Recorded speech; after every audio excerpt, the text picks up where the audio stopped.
السلام علیکم ورحمۃ اللہ وبرکاتہ۔ بسم اللہ الرحمن الرحیم۔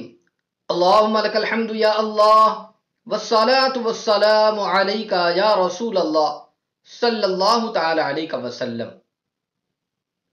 ناظرین محترم، جو پانی گرم ہو جاتا ہے دھوپ سے، کیا اسے استعمال کیا جائے یا استعمال نہ کیا جائے؟ اس لیے کہ کہا گیا کہ اگر جو دھوپ کا پانی ہو اگر گرم ہو جائے دھوپ کی وجہ سے، اس کو اگر استعمال کریں گے تو اس سے برص کی بیماری ہونے کا اندیشہ ہے۔ تو کیا اس طریقے سے جو برتن میں پانی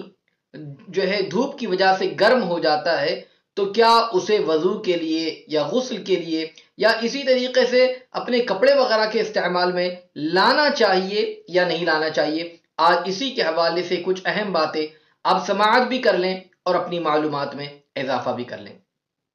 آئیے اس حوالے سے کچھ عرض کروں۔ اس سے پہلے گزارش کروں گا کہ اگر ابھی تک آپ نے ہمارے چینل کو سبسکرائب نہیں کیا تو آپ ابھی ہمارے چینل کو سبسکرائب کر دیں اور بیل بٹن دبانا نہ بھولیں تاکہ ہماری آنے والی ہر نئی اسلامی اور روحانی ویڈیو کی نوٹیفیکیشن سب سے پہلے آپ تک پہنچے۔ آئی بٹن پر بھی کلک کر دیں تاکہ اس سے پہلے جو مسائل ذکر کیے گئے ہیں آپ انہیں بھی سماعت کر کے اپنی معلومات میں اضافہ کر سکیں۔ تو ناظرین محترم، جو دھوپ کی وجہ سے پانی گرم ہو جاتا ہے تو کیا اس کو استعمال کرنا چاہیے وضو یا غسل میں یا نہیں کرنا چاہیے؟ اور واقعی کیا اگر اسے استعمال کیا جائے تو استعمال کی وجہ سے برص کی بیماری کیا لاحق ہو جاتی ہے؟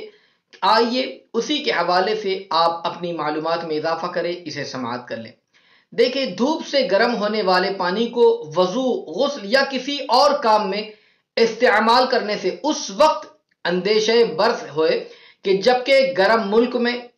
اور گرم موسم میں چاندی کے علاوہ کسی اور دھات کی ٹانکی یا برتن میں دھوپ سے گرم ہوا ہو، اور جب تک کہ ٹھنڈا نہ ہو جائے اس وقت تک کسی بھی طریقے سے وہ بدن پر نہیں اس کو استعمال میں لانا چاہیے، نہیں لگانا چاہیے۔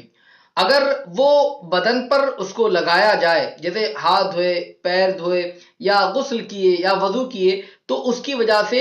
برص کی بیماری ہونے کا اندیشہ ہے۔ البتہ جو ٹانکیاں دھات کے علاوہ پلاسٹک کی ہوتی ہے یا فائبر کی یا اینٹ پتھر وغیرہ سے بنائی جاتی ہے، ان میں دھوپ سے گرم ہونے والے پانی کو استعمال کرنے میں کوئی حرج نہیں ہے۔ اور اگر کہیں مسجد کے اندر یا گھروں میں اگر جو ہے لوہے کی ٹانکی ہے یا ایسی دھات کی بنی ہوئی ٹانکیاں ہے تو ان میں دھوپ سے گرم ہونے والا پانی جب تک کہ ٹھنڈا نہ ہو جائے اسے استعمال بھی نہیں کرنا چاہیے۔ بلکہ بہتر تو یہ ہے کہ اگر جو ہے لوہے کی ٹانکی یا کسی اور دھات کی ٹانکیاں ہے تو اگر ممکن ہو سکے تو ان ٹانکیوں کو فائبر وغیرہ کی ٹانکی سے بدل دینا چاہیے تاکہ یہ ٹینشن نہ رہے۔ اور اسی کے ساتھ ساتھ میں فتاوی رضویہ شریف میں اعلیٰ حضرت عظیم البرکت علی رحمت و رضوان اس حوالے سے جو فرماتے ہیں کہ دھوپ کے گرم پانی کے حوالے سے کہ اگر اس کو استعمال میں لایا جائے تو اس سے برص ہونے کے حوالے سے فرماتے ہیں کہ گرم ملک میں گرم موسم میں جو پانی سونے اور چاندی کے سوا کسی اور دھات کے برتن میں دھوپ سے گرم ہو جائے، وہ جب تک کہ ٹھنڈا نہ ہو جائے بدن کو کسی طریقے سے پہنچانا مناسب نہیں ہے، کہ اس پانی کے بدن کو پہنچنے سے معاذ اللہ احتمال برص ہے۔ تو پتہ چلا کہ اگر ایسا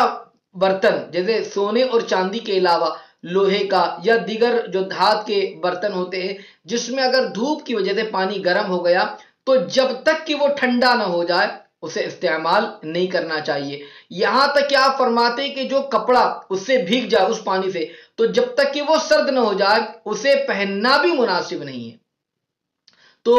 یہ حکم تو سونے اور چاندی کے علاوہ جو دھات ہوتے ہیں ان دھات میں اگر دھوپ سے گرم ہوا پانی ہے وہ بھی گرم ملک میں تو اس گرم موسم کے اندر تب یہ حکم ہوگا۔ البتہ اگر اس کے علاوہ جو ٹانکیاں پلاسٹک کی بنی ہوئی ہوتی ہے، جو فائبر کی ہوتی ہے یا اس کے علاوہ اینٹ یا پتھر کی بنی ہوئی ہوتی ہے، اگر اس میں دھوپ کی وجہ سے اگر پانی گرم ہو جائے تو اس کو استعمال کرنے میں کوئی حرج نہیں ہے۔ تو اس چیز کو یاد رکھ لیجئے کہ جو ہے اگر اپنے گھروں کے اندر ایسی ٹانکیاں ہے کہ جو لوہے وغیرہ کی ہے یا دیگر دھات کی ہے تو اس کو نکال کر اس کی جگہ پر فائبر کی یا پلاسٹک وغیرہ کی ٹانکیاں لگا لے تاکہ اگر دھوپ سے گرم پانی بھی ہو تو استعمال کرے تو وہ مضر ثابت نہ ہو۔ اس چیز کا خاص طور سے خیال رکھے۔ اللہ تعالیٰ ہم تمام کو دینی مسائل کو سیکھنے کی توفیق عطا فرمائے، امراض سے مولا تبارک و تعالی حفاظت فرمائے، آمین۔ السلام علیکم ورحمۃ اللہ وبرکاتہ۔